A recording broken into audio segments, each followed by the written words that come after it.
Hello students, जैसा कि पिछले वीडियो में आप लोग पढ़े होंगे कि इन्वर्स ट्रिग्नोमेट्री में ग्राफ से रिलेटेड बहुत सारे हम क्वेश्चन बताए थे और बोले भी थे कि इन्वर्स ट्रिग्नोमेट्री का ग्राफ आप याद कर लीजिए। एक तो ये चैप्टर आपको आसान लगेगा, दूसरा उससे रिलेटेड कैलकुलस में बहुत सारा क्वेश्चन आता है। जब कैलकुलस पढ़िएगा तो इन्वर्स ट्रिग्नोमेट्री का ग्राफिकल अप्रोच बहुत काम आएगा आपको। तो उसमें बहुत कुछ सिखाए भी थे कि क्या देखिए, कैसे देखिए। तो कोशिश कीजिएगा कि ग्राफ आपको याद रहे आगे के लिए। और कुछ क्वेश्चन जो बताए थे वो तो समझे होंगे, ठीक है। एक बात और बोले थे कि जो बेसिक किताब है उसको आप बना लीजिए। तो बहुत सारे स्टूडेंट तो कमेंट भी किए थे, कुछ लोग फ़ोन भी किए थे कि सर एनसीईआरटी आसानी से बन जा रहा है, उसमें कोई दिक्कत नहीं। एक आध क्वेश्चन है तो आप ही बता दिए हैं, ठीक है। कुछ लोग एक दो क्वेश्चन अभी भी बोले थे सर बता दीजिएगा, तो देखते हैं उसको भी हम डिस्कस कर देते हैं, ठीक है। तो बेसिक किताब में आप एनसीईआरटी पूरा सॉल्व कीजिए, आरएस अग्रवाल भी पूरा सॉल्व कर लीजिए। तो इन दोनों को सॉल्व करने से आपका बोर्ड एग्जाम में कभी कोई दिक्कत नहीं होगा। एनसीईआरटी के बारे में एक बात जान लीजिए कि 12th का जो एनसीईआरटी मैथ का किताब है वो बोर्ड एग्जाम के लिए बहुत अच्छा माना जाता है। और जो बोर्ड एग्जाम होता भी है उसमें लगभग इसी से क्वेश्चन आता है। इस बार भी जो एग्ज़ाम हुआ है तो किसी के सीनियर भाई या दोस्त हो उनसे आप बात कर लीजिएगा कि लगभग सारा क्वेश्चन उसी का था। मतलब एक आध क्वेश्चन को छोड़ के लगभग सब था। मतलब वो पूरा का पूरा लगभग कवर कर लेता है, मतलब 90% तो कवर कर ही लेता है। एनसीईआरटी जब बनाइए तो एक और बात ध्यान में रखना है, उसका जो मिसलेनियस का एक्सरसाइज होता है वो और इम्पोर्टेंट होता है। तो एनसीईआरटी जब भी बनाइए मतलब इसने मिसलेनियस का पूरा क्वेश्चन जरूर बनाना किसी भी हाल में, तो उसको जरूर बनाइए। बेसिक किताब बनाइए, फिर उसके आगे अब किताब का ही और असाइनमेंट का थोड़ा दिक्कत है, नहीं तो उसके ऊपर जेईई मेन लेवल का क्वेश्चन ये सभी बनाएगा तो बनेगा। पूरा वीडियो कोई भी अगर ठीक से देख लेगा तो हर तरह का क्वेश्चन आपसे बन जाएगा। बेसिक किताब पहले इसीलिए बोलते हैं कि डायरेक्ट कोई हार्ड किताब नहीं बनाना चाहिए। वो तो हम शुरू से बोलते आए हैं आप लोगों को कि पहले अपना बेसिक बना लीजिए, तो एक स्टेप आपका पूरा होता है, फिर अगला स्टेप सोचिए। ये नहीं कि डायरेक्ट उसी को सोचना है। तो पढ़ने का तरीका भी यही होता है कि पहले फर्स्ट स्टेप पार करेंगे, तब सेकेंड स्टेप, तब थर्ड स्टेप, इसी तरह आगे बढ़िए, ठीक है। तो कुछ क्वेश्चन आज भी हम लोग देखते हैं, जो पढ़ें उसी से रिलेटेड कुछ क्वेश्चन को डिस्कस करते हैं। तो पहले वाला कंसेप्ट भी याद आएगा और पता भी चलेगा कि क्वेश्चन पूछने का तरीका क्या क्या हो सकता है, ठीक है। ग्राफ से रिलेटेड कुछ क्वेश्चन इनइक्वालिटी में हम बता रहे थे, तो समझे होंगे। एक क्वेश्चन आप देखिए,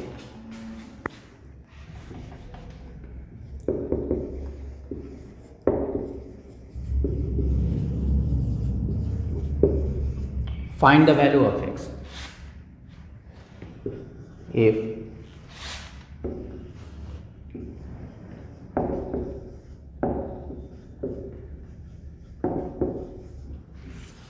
ग्रेटर है। मतलब sign inverse x cos inverse से बड़ा कब होता है, उस समय x का वैल्यू क्या होगा।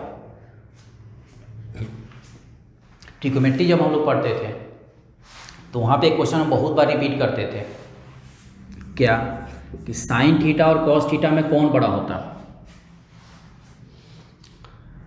फर्स्ट क्वाड्रेंट के लिए। तो बताए भी होंगे कि 0 से 45 डिग्री के बीच में अगर एंगल 0 से 45 डिग्री होगा तब कौन बड़ा होता है, तो कॉस थीटा बड़ा होता है। और 45 डिग्री से अगर 90 डिग्री का बात कीजिए तो साइन थीटा बड़ा होता है। तो वहाँ पे आप तोड़ के बोले थे, अगर सिंपल सवाल पूछा जाए कि दोनों इक्वल कब होता है तो क्या बोलते हैं, π/4। Sine theta cos theta equal कब होता है, तो π/4 पे, 45 डिग्री पे। उससे पहले उससे बाद में ही बड़ा और छोटा होता है। 45 डिग्री पे दोनों बराबर होता है, ठीक है। तब देखा जाए, अब यही क्वेश्चन आपका इनवर्स में है, इन दोनों में बड़ा कौन है। अगर सिंपल सवाल हम पूछते हैं आपसे कि साइन इनवर्स x और कॉस इनवर्स x दोनों इक्वल कब होगा, तो क्या बोलिएगा, x इक्वल टू 1/√2 45 डिग्री वाला, क्योंकि 1/√2 लीजिएगा तो 45 डिग्री आएगा। मतलब इसको बताने के लिए कोई प्रोसेस का ज़रूरत नहीं है, आप डायरेक्ट यहीं से सोच के बता दीजिए। ये तो क्लियर हुआ ना कि 1/√2 पे ये दोनों इक्वल होगा। अब आपको बताना है कि साइन बड़ा कब होगा, साइन इनवर्स x बड़ा कब होगा। तो कोई एक वैल्यू अपने से सोच लीजिए, कैसे, जैसे साइन इनवर्स 1/2 और कॉस इनवर्स 1/2, दोनों का वैल्यू बोलिए। इसका वैल्यू क्या होता है, तो π/6, इसका वैल्यू क्या होगा, π/3, ठीक है। तो कौन बड़ा हुआ, ये बड़ा हुआ। इसका मतलब 1/√2 पे दोनों इक्वल होता है। जब 1/2 कब आता है, तो 1/2 बताइए कि 1/√2 से बड़ा है या छोटा है। या समझने के लिए एक और देखिए, साइन इनवर्स √3/2 और कॉस इनवर्स √3/2, इन दोनों में कौन बड़ा है, इन दोनों में कौन बड़ा है। इसका वैल्यू π/3 आएगा, इसका वैल्यू π/6, तो ये बड़ा हो जाएगा। इसका मतलब समझिएगा, अगर x का वैल्यू 1/√2 से बड़ा होगा, 1/√2 से अगर बड़ा होगा तो साइन बड़ा होगा, और अगर 1/√2 से छोटा होगा, अगर 1/√2 से छोटा होगा तब कौन बड़ा होगा, तब कॉस बड़ा हो जाएगा। कह सकते हैं। तो इसका डायरेक्ट आंसर आप लिखिएगा कि साइन इनवर्स x और कॉस इनवर्स x दोनों में कौन बड़ा है या कब बड़ा है। तब कह सकते हैं कि x का वैल्यू 1/√2, देखिए तो कह सकते हैं अगर x का वैल्यू 1/√2 से बड़ा होगा तो साइन इनवर्स x का वैल्यू ज़्यादा आएगा, आएगा ना। तो आप उसी के सोच के बता दीजिए। ये सब ऑब्जेक्टिव क्वेश्चन होता है, कोई प्रोसेस नहीं होगा। कि किसी का उल्टा अगर हम पूछते less than cos inverse x, तब क्या बोलते हैं, तब क्या होता है, हाँ, कॉस इनवर्स x बड़ा कब होगा, कहा जाए ना। अब बताइए कि कॉस इनवर्स x बड़ा कब होगा, तो कब होगा कॉस इनवर्स x बड़ा, सोच लो वहां पे।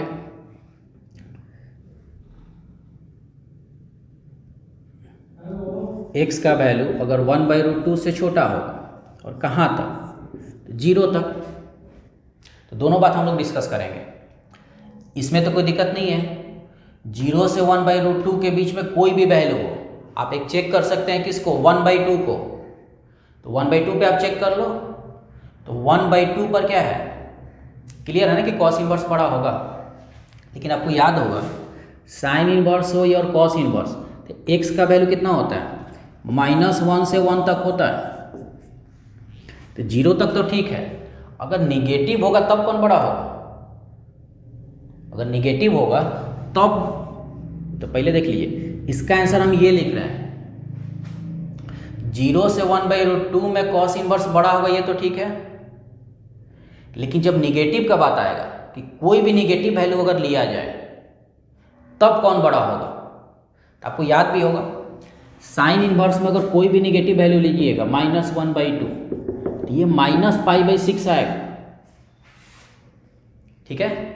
क्योंकि साइन इनवर्स में अगर माइनस लगेगा तो वहां पे माइनस आता है। अब बताइए अगर कॉस इनवर्स में सेम वैल्यू लेते हैं, ये पाई माइनस कॉस इनवर्स होता है,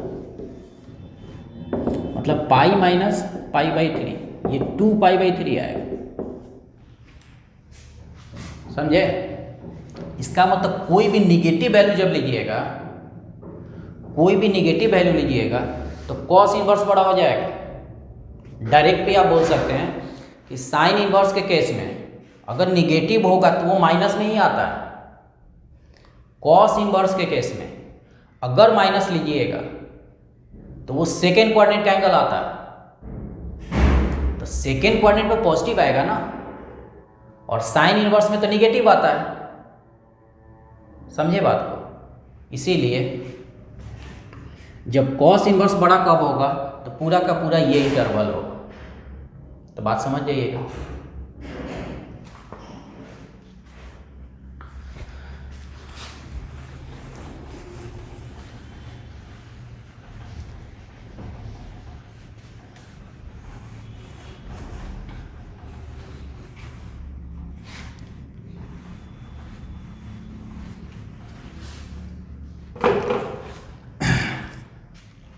ये बहुत बार कहीं कहीं क्वेश्चन के बीच में आएगा, तो आपको दिक्कत नहीं हो कि साइन इनवर्स कॉस इनवर्स दोनों इक्वल कब होगा, तो 1/√2 पे दोनों में कौन बड़ा कब होगा क्लियर कर लो। तो कोई वैल्यू अपने से रख के चेक करके सोच लेना है। एक बार 1/2 रखिए, एक बार √3/2 रखिए, एक बार 1 रखिए, तो कोई भी वैल्यू रख के चेक कीजिए, वो अपने आप आ जाएगा। ठीक है, कुछ और क्वेश्चन देखते हैं।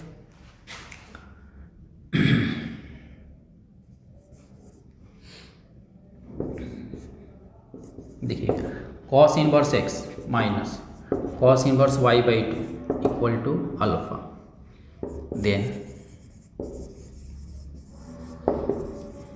Find the value of 4x²।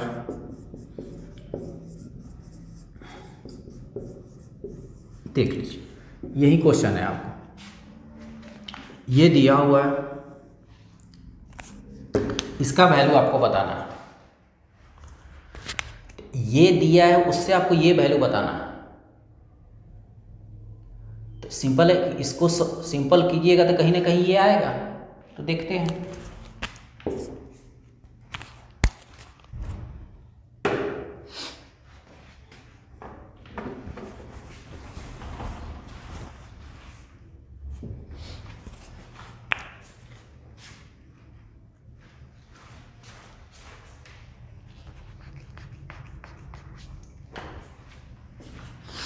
ठीक है, देखिए, जो दिया है उसी को लेके आगे बढ़िए।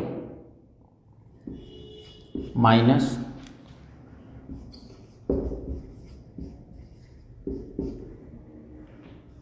अल्फा, इसी को लेके आगे बढ़ते हैं। कॉस इनवर्स वाला फॉर्मूला तो याद हो गया होगा, क्या होता है?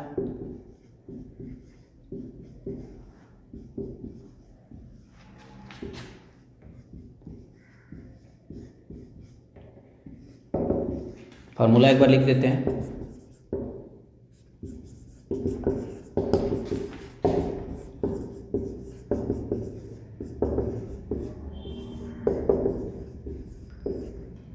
ठीक है, तो ये तो फॉर्मूला याद होगा, उसी को लिखा हुआ है। x × y/2 प्लस हो जाएगा 1 माइनस स्क्वायर करेंगे तो ये। आगे बढ़ते हैं, इसका ये इधर जाएगा तो क्या होगा?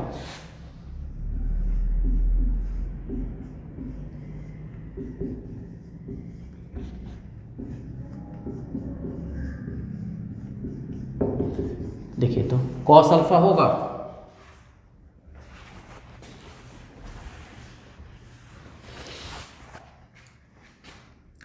रूट हटाना है, xy/2 cos alpha.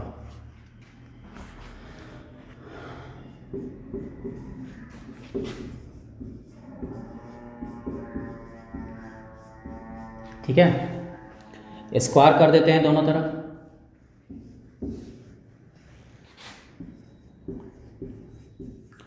Four cos square alpha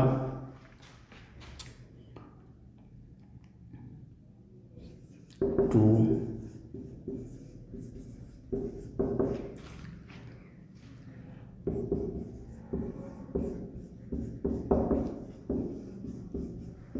ठीक है ना। अलग से कुछ नहीं किए, क्वेश्चन में था ये दिया हुआ है, हम उसी को लेके आगे बढ़े, उसका जो फार्मूला था लिखे हैं, अब उसी को सिंपल करेंगे। सिंपल करके चाहे जितना भी आ जाए।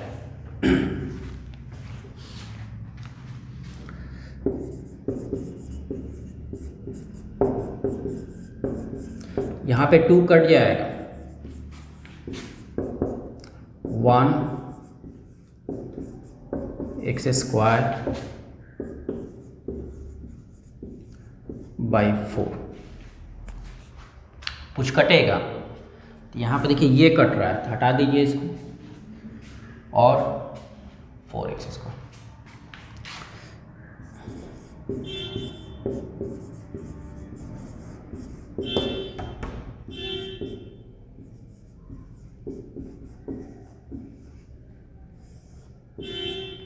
फोर एलसीएम लेंगे तो 4 इधर आएगा,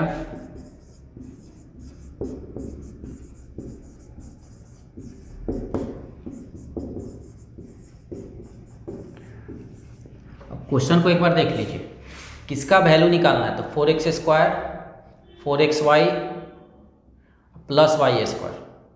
इसका मतलब उन दोनों को इधर लाइए, 4x² plus y², 4xy cos alpha y²। ठीक है, क्या बचा, 4 - 4 cos² अल्फा। देखिए वैल्यू आपको इसी का निकालना था, आ गया, जो बच गया वो आंसर होगा। क्या ये और सिंपल होगा?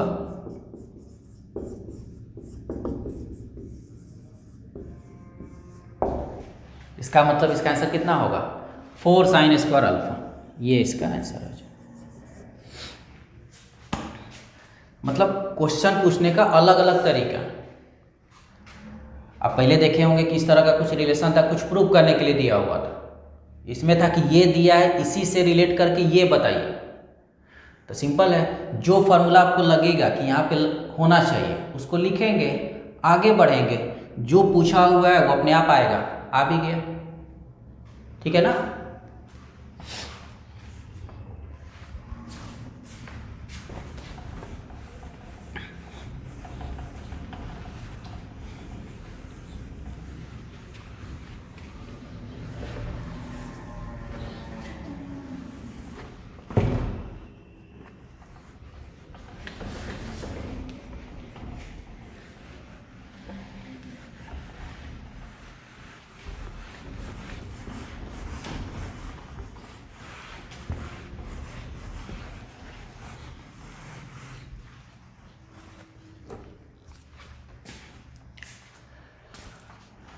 समझ रहे, कुछ क्वेश्चन और देखते हैं।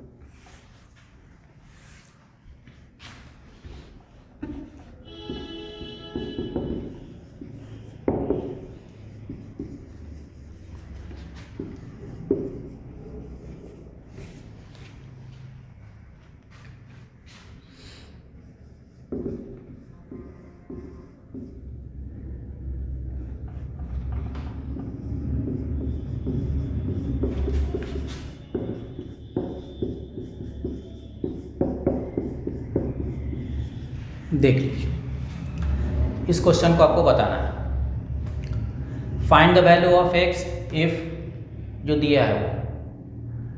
तो सोच लीजिए कि क्या करिएगा आप। क्लियर है कि दोनों कॉस इनवर्स है, तो कॉस इनवर्स का फॉर्मूला लिखेंगे, आगे बढ़ेंगे, अपने आप x का वैल्यू आएगा। लेकिन एक और बात होगा, क्या, कॉस इनवर्स का जो फॉर्मूला लिखते हैं हम लोग, उसमें 2 रूट आता है, वो तो आप समझते हैं, और उसमें अगर x का वैल्यू निकालना होगा तो थोड़ा दिक्कत होगा। तो एक बार और हम इक्वेशन जब पढ़ा रहे थे तब भी आपको बताए थे कि अगर कॉस इनवर्स और साइन इनवर्स से रिलेटेड क्वेश्चन आता है तो थोड़ा सा डायरेक्ट फार्मूला अप्लाई करने के पहले सोच लीजिएगा कि क्या और भी कुछ आसान हो सकता है कि नहीं उसमें, और नहीं तो आगे बढ़िए तब भी आएगा, लेंदी थोड़ा ज़्यादा होगा, तो ये ध्यान रखिए। तो देखिए हम क्या करते हैं,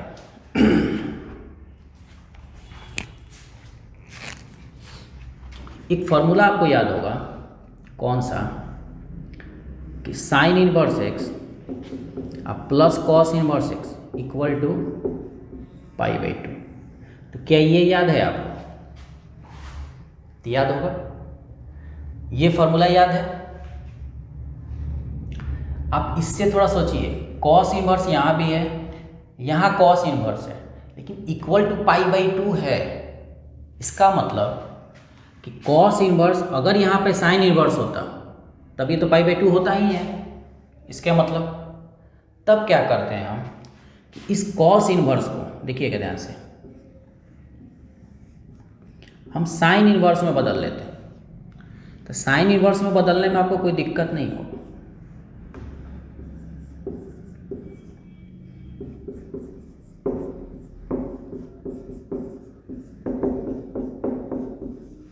ठीक है, कॉस इनवर्स को साइन इनवर्स में हम डायरेक्ट बदल दिए, कोई दिक्कत तो नहीं है, ये भी आ गया। अब देखिए, अब ये π/2 है, इसका मतलब क्या है, ये और ये दोनों इक्वल होगा, कर लीजिए इक्वल। ये क्या इंप्लाइज करेगा,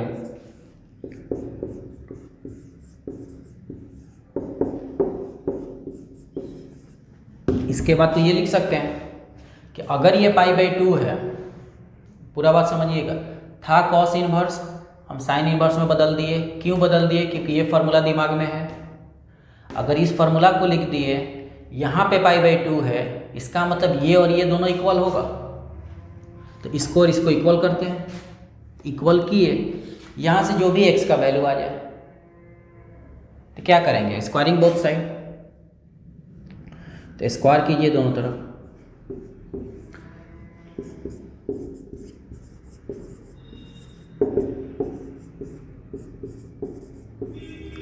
ठीक है,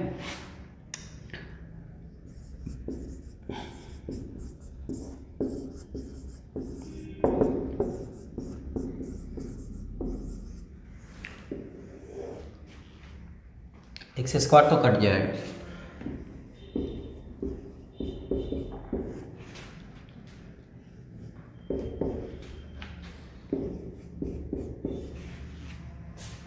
एक्स स्क्वायर आपका कट जाएगा, सिंपल किया जाए, 16 9 गुना होगा 144 64 81,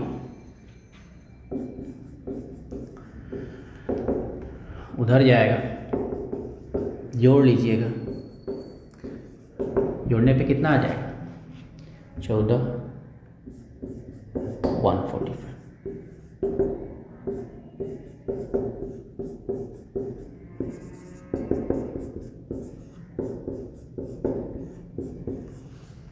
होगा,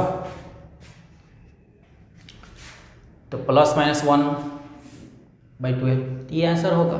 लेकिन ये बात जरूर आपको याद होगा कि जब भी कोई इक्वेशन सॉल्व करते हैं हम लोग, तो जो भी वैल्यू आएगा उसको फाइनल आंसर आप नहीं मानते हैं। जो भी वैल्यू आएगा उसको हम लोग फाइनल आंसर नहीं मानते हैं। तब क्या कीजिएगा, चेक करते हैं एक बार। तो चेक करने का तरीका आपको सिखाए हैं, आप क्लियर देख लो, इक्वल टू π/2 है, दोनों का दोनों कॉस इनवर्स है, निगेटिव वैल्यू तो सेटिस्फाई नहीं करेगा। सेटिस्फाई कौन करेगा, तो सिर्फ पॉजिटिव वैल्यू, क्योंकि निगेटिव वैल्यू रखिएगा तो ये सेकेंड क्वाड्रेंट का एंगल हो जाएगा। मतलब अगर प्लस लीजिएगा तब तो ये सेटिस्फाई कर जाएगा।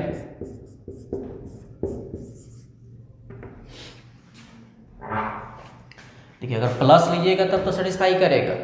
अगर माइनस लेते आप, अगर माइनस लेते तब क्या होता, कॉस इनवर्स में अगर माइनस लगेगा तो ये सेकेंड क्वाड्रेंट का एंगल होता है, ये भी सेकेंड क्वाड्रेंट का एंगल होगा।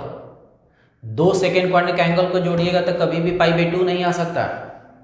दो सेकेंड क्वाड्रेंट का एंगल 90 से ज़्यादा होता है ना, तो π/2 के बराबर नहीं आएगा। इसका मतलब ये जो है ये आपका पॉसिबल नहीं होगा।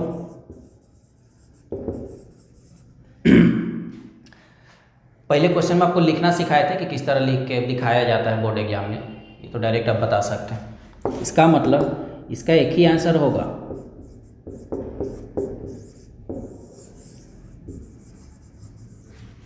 ठीक है।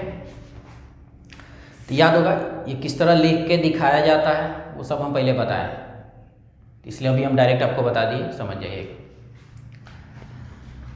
ठीक। तो इक्वेशन कहीं भी है, पहले भी इक्वेशन बताए थे, बीच में फिर से इक्वेशन लाए। तो इसमें देखिए क्या दो कंसेप्ट हम ला दिए। एक कंसेप्ट क्या, इक्वेशन सॉल्व करने के बाद आप चेक करते हैं, एक बार याद दिलाए हैं। दूसरा, डायरेक्ट फार्मूला यूज़ नहीं किए, इस फार्मूला के यूज़ कर लिए इसमें।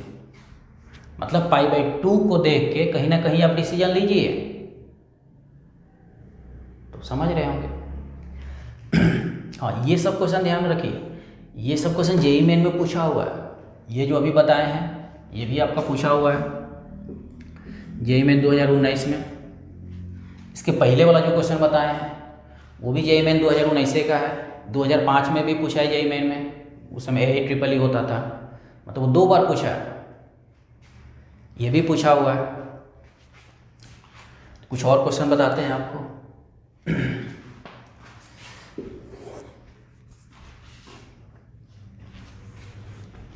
रुक जाइए।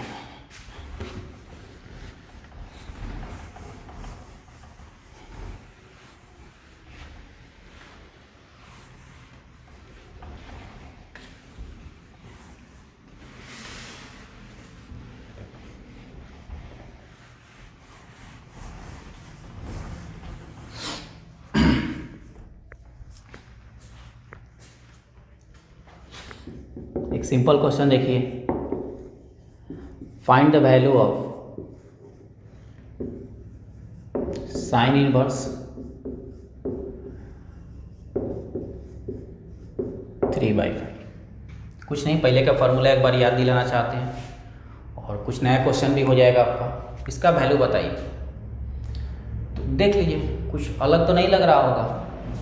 अगर अपने से भी कुछ लोग क्वेश्चन बनाए हैं तो ये तो आसान लगेगा, क्योंकि कांस्टेंट वैल्यू है। कोई एक्स का वैल्यू इक्वेशन ऐसा तो कुछ है नहीं, कोई प्रूविंग तो है नहीं। डायरेक्ट फार्मूला याद है तो लिखिए। तो फार्मूला याद होगा आपको, sine inverse x minus sine inverse y का क्या होता है? Sine inverse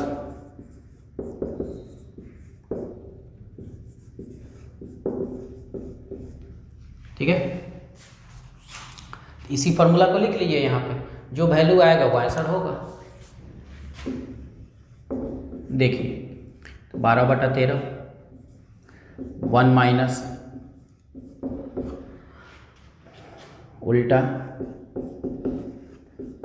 144 169। ठीक है, सिंपल कीजिए।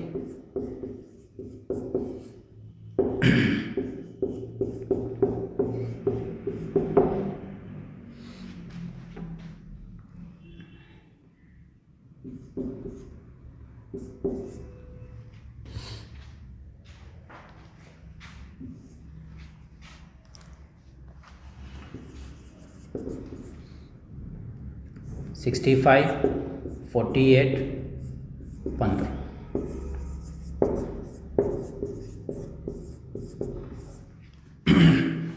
कोई दिक्कत तो नहीं है। ये क्वेश्चन क्यों बताया कि एक बार तो आपको पहले से याद है जहाँ से हम लोग शुरू किए थे, मतलब इन्वर्स का शुरुआत में अगर क्वेश्चन कोई बनाए थे तो हम लोग इसी तरह का बनाए थे। टेन इन्वर्स हो, साइन इन्वर्स हो, कॉस इन्वर्स हो, जिसका डायरेक्ट फार्मूला लिखते थे और कोई ना कोई कांस्टेंट वैल्यू होता था, जो भी वैल्यू आए आपका। ठीक है, एक और ये भी क्वेश्चन 2019 में पूछा है। जैसे अब तो एग्जाम अलग अलग शिफ्ट में होता है ना, तो अलग अलग एक ही चैप्टर का अलग अलग क्वेश्चन बहुत सारा मिलेगा। तो ये भी क्वेश्चन आपका 2019 में पूछा है। इससे देखिए, ये सब बताने का मतलब है थोड़ा सा अपने से रियलाइज़ कर लो कि अगर आप जो शुरू से हम आपको पढ़ाए हैं, अगर उसको आप ठीक से देख लेते हैं और ठीक से कवर कर लेते हैं तो बोर्ड एग्जाम में भी कोई दिक्कत नहीं होने वाला है और जेईई मेन में भी कोई दिक्कत नहीं होने वाला है।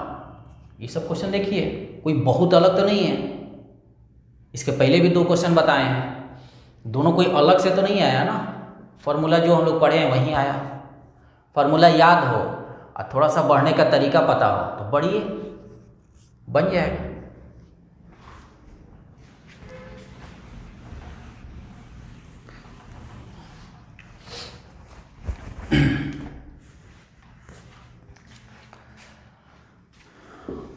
एक और क्वेश्चन देखिए, if cot inverse cos alpha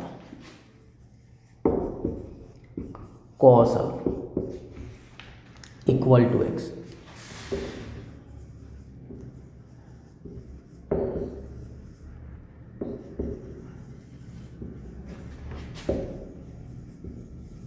find the value of sine x.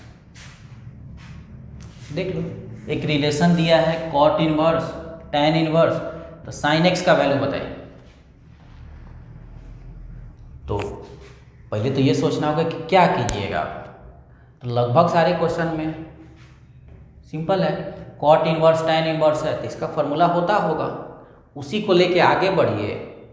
x तो इधर दिया हुआ है, साइन x का वैल्यू क्या होगा। तो सिंपल आंसर जो भी होता है वो तो सिंपल करके होता है, तो सिंपल करते हैं, ध्यान दीजिएगा। Cos alpha equal to x। अब देखिए, अब सिंपल करना है तो यहाँ से बहुत सारा रास्ता आपके पास है। क्या क्या? एक है कि कॉट इनवर्स को tan इनवर्स में बदल दीजिए। जब कॉट इनवर्स को tan इनवर्स में बदलिएगा फिर tan इनवर्स का फॉर्मूला लिख दीजिए, आगे बढ़िए। एक और आसान है, क्या? ये फॉर्मूला आपको याद होगा, कौन सा? तो tan inverse x plus cot inverse x equal to क्या होता है? π/2। अगर यहाँ से हम कॉट इनवर्स x का वैल्यू निकालें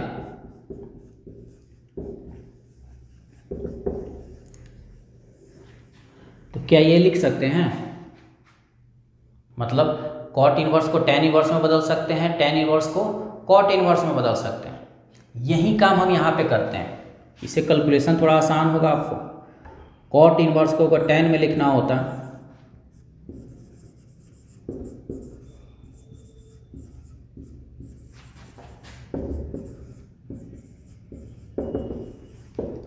ठीक है, कॉट इनवर्स को लिख सकते हैं tan इनवर्स में, तो लिखे हैं। अब देखिए π/2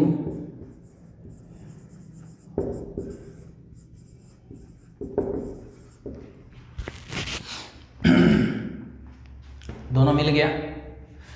क्वेश्चन में देख लीजिए, आपको साइन x का वैल्यू बताना है, तो हम क्या करते हैं कि दोनों तरफ साइन लगा दीजिए।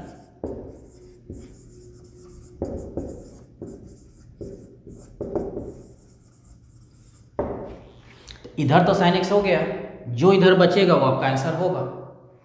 तो साइन 90 माइनस थीटा,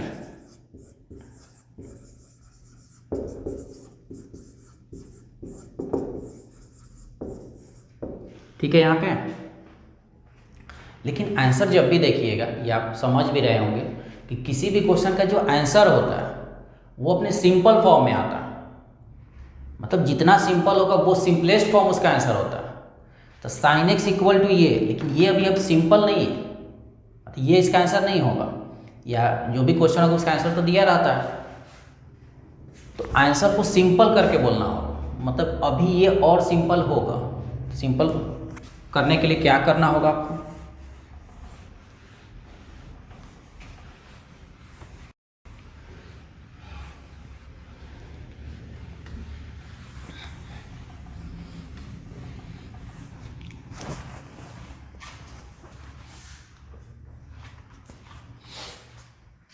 देखिए क्वेश्चन कहाँ पे था, तो कॉस 2 tan इनवर्स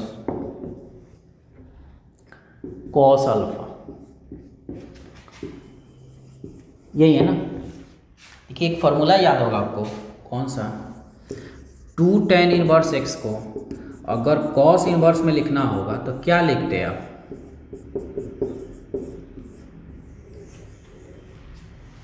तो क्या ये याद है?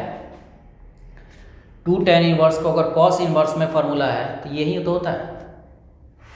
इसका मतलब ये फार्मूला यहाँ पे लिखिए, कॉस इनवर्स, ध्यान दीजिएगा, 1 माइनस स्क्वायर कीजिएगा तो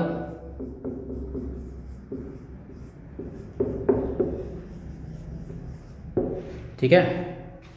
क्यों कॉस इनवर्स में लिखे हैं? आपको याद होगा 2 tan इनवर्स का 3 तरह का फार्मूला होगा। tan इनवर्स में भी बदल सकते हैं, कॉस इनवर्स में भी बदल सकते हैं, साइन इनवर्स में भी बदल सकते हैं। क्वेश्चन के अनुसार आपको ये सोचना होगा किस में बदलने से आपको फायदा होगा। तो देख लो यहाँ पे किस में बदलना चाहिए, तो यहाँ पे कॉस था, कॉस इनवर्स में बदलिएगा तब ये आसान होगा। क्यों आसान होगा? ये अपने आप हट जाएगा, तो क्या बचेगा?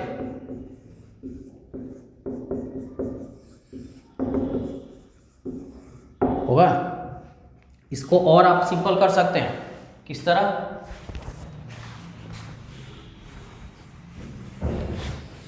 1 माइनस कॉस अल्फा क्या होता है? 2 sine square alpha by 2, 2 cos square alpha by 2,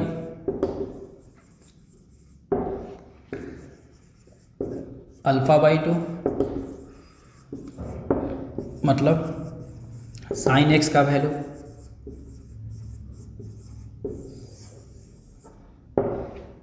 ठीक है, तो कहीं दिक्कत तो नहीं है, पूरा बात समझिएगा। ये क्वेश्चन था, इसको हम डायरेक्ट भी tan इनवर्स में बदल सकते थे, इस तरह भी बदल सकते थे, लेकिन इस तरह बदले तो फ़ायदा हुआ। फिर आगे बढ़े, एक और फार्मूला का ज़रूरत पड़ा, और यहाँ पे आपको डिसीजन भी लेना पड़ेगा कि 2 tan इनवर्स आया है तो किस में बदलना चाहिए। तो वो तो आपको आदत हो गया होगा ना कि यहाँ पे कॉस है तो ये कॉस इनवर्स में आएगा तभी ये सिंपल होगा, और कॉस इनवर्स में नहीं आएगा तब तो सिंपल नहीं होता। तो मतलब कॉस इनवर्स में ही बदलना चाहिए। अब उससे रिलेटेड क्या जानते हैं, क्या याद है, आप देख लीजिए।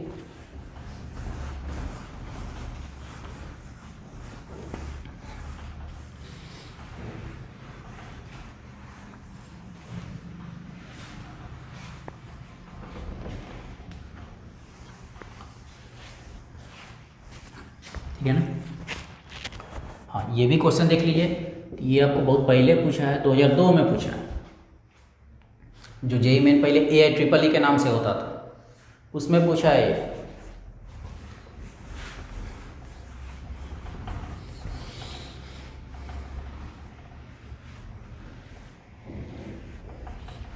यहाँ से समझ जाइए, हम कोशिश भी वही कर रहे हैं। एग्जाम में किस तरह का क्वेश्चन आता है वो थोड़ा आपके दिमाग पे सेट करें। NCERT ये सब बनाए होंगे तो बोर्ड में किस तरह का क्वेश्चन आता है वो आपको पता चलेगा। जो आज हम बता रहे हैं आपको कि एग्ज़ाम में किस तरह अलग अलग टाइप का क्वेश्चन आता है, मतलब कंसेप्ट जितना पढ़ें उतना ही रहेगा, उससे ज़्यादा नहीं होता। आप कोई भी किताब बनाना होगा बनाइए, बनेगा आपसे। ठीक है,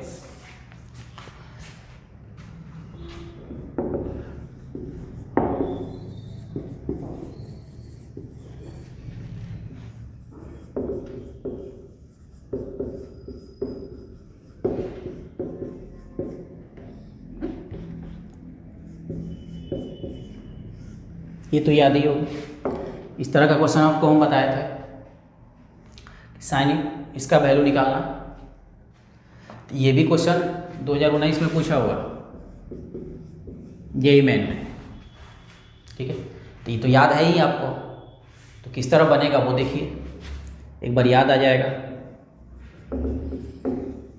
अगर याद होगा तो 10 को हम लोग अरेंज करेंगे 3 पाई। 3 पाई का मतलब 3 इंटू 3.14 9.42 होगा। ये 10 है, इसका मतलब 0.58। कॉस इनवर्स कॉस 10, 10 का मतलब फिर वही बात होगा। ये तो अच्छा से सीख गए होंगे आप, बहुत सारे एग्जाम्पल बताए थे। साइन के साथ 7-8 एग्जाम्पल बताए थे, कॉस के साथ 4-5 एग्जाम्पल बताए थे, बोले भी थे अपने से प्रैक्टिस कर लीजिए, वो हमेशा के लिए हो जाएगा। अब आइए, साइन 3 पाई प्लस थीटा किस कोऑर्डिनेट का एंगल हुआ? थर्ड कोऑर्डिनेट का। थर्ड में साइन थीटा निगेटिव होता है, इसमें थर्ड में कॉस थीटा भी क्या होता है? तो निगेटिव होता है।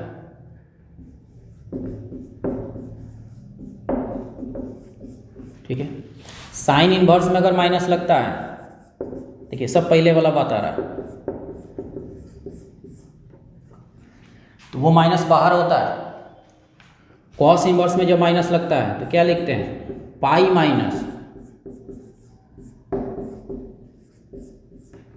ये तो याद होगा। कॉस इनवर्स माइनस लगता है तो पाई माइनस कॉस इनवर्स होता है। इसका वैल्यू हो जाएगा -0.58, ये हो जाएगा पाई माइनस 0.58।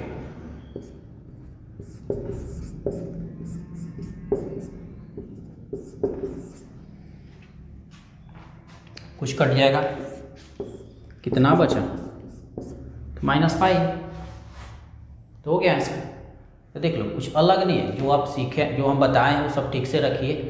कहीं का भी क्वेश्चन देखिएगा तो आपको समझ आएगा और आप बनाने के लायक रहिएगा।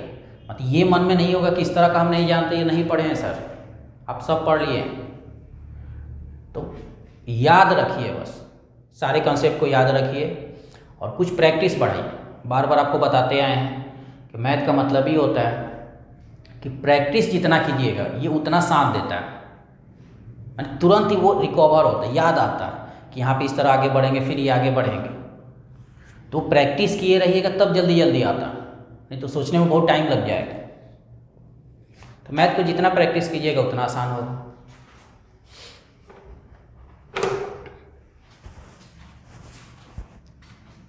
ठीक है,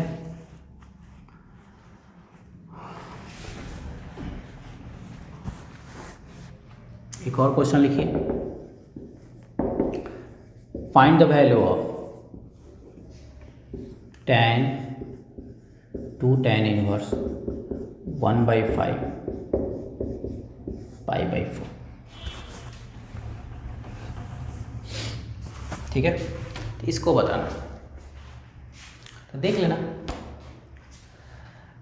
क्वेश्चन कोई भी हो आपको देख के डिसीजन लेना पड़ेगा कि ये कौन सा फॉर्मूला से रिलेटेड है। यहाँ पे देखिए ना, पहले यहाँ पे तो क्लियर दिखाई दे रहा है ना, 2 tan इनवर्स है, तो पहले तो उसको देखते हैं फिर आगे सोचेंगे।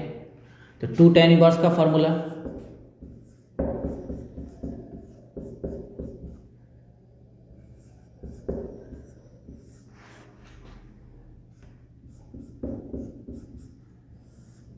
ठीक है, सिंपल करते हैं पहले। tan इनवर्स 2/5 25/24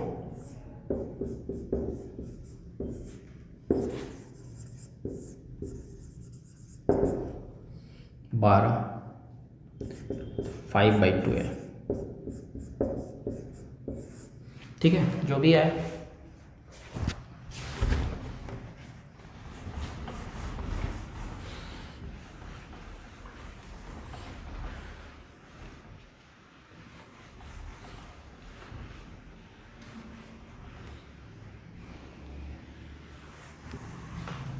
ठीक।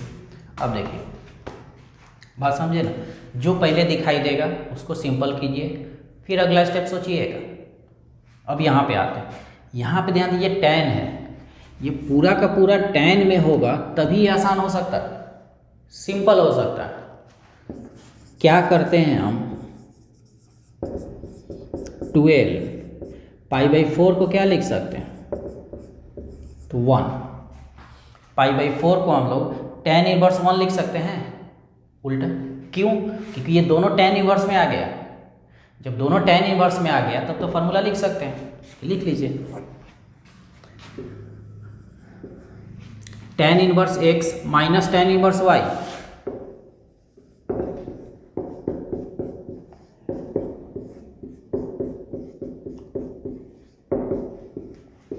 ठीक है,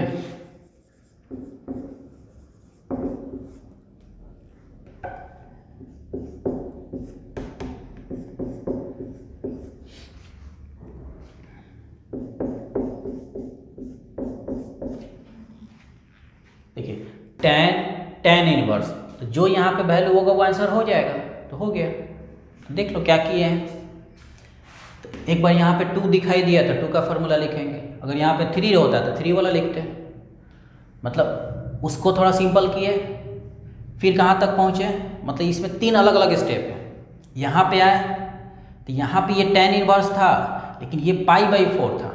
लेकिन ये सिंपल तभी होता क्योंकि यहाँ पे tan है, तो ये tan होगा तभी सिंपल हो सकता है। तो क्या किए हम, 1,